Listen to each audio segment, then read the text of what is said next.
तारों की छांव के नीचे, टिमटिमाती रंग बिरंगी लाइटों के पीछे कुछ चेहरे आंसुओं से भीगे तो कुछ चेहरों पर उदासी छाई है। और गौर से सुनिएगा जनाब, इस कहानी का शीर्षक बिटिया की विदाई है। किसी ने बांटे रसगुल्ले तो किसी ने दी बधाई थी।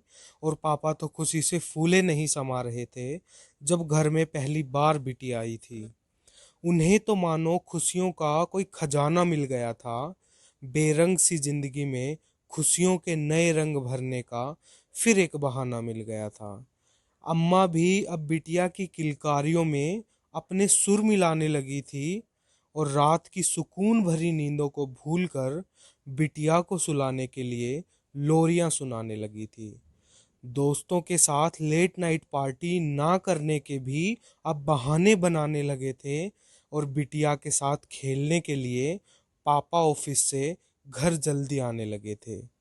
जिंदगी का वो हसीन वक्त ना जाने क्यों इतनी जल्दी गुजर रहा था, क्योंकि वो 2 BHK का फ्लैट जो अब तक मकान था वो अब शायद घर बन रहा था।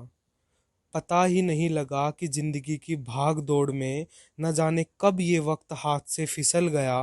बिटिया ने कब स्कूल पास किया और कब उसे कॉलेज में एडमिशन मिल गया।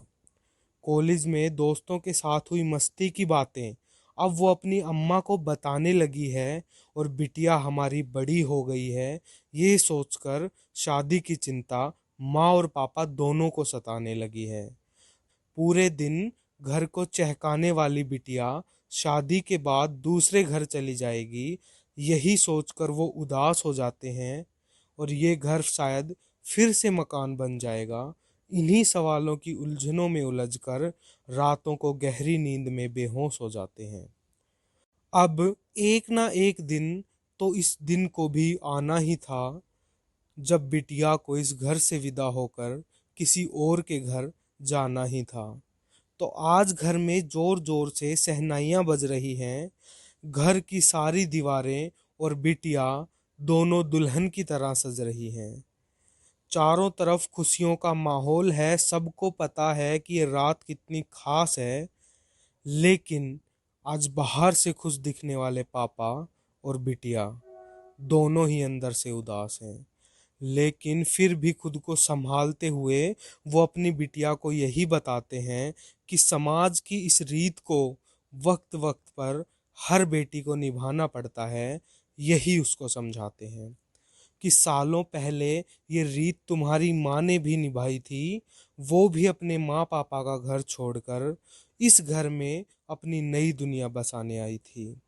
और ध्यान रखना कि विदाई के वक्त बेटी अपने घर को नहीं छोड़ती है।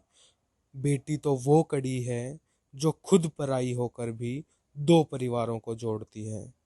जो खुद पराई होकर भी दो परिवारों को जोड़ती है।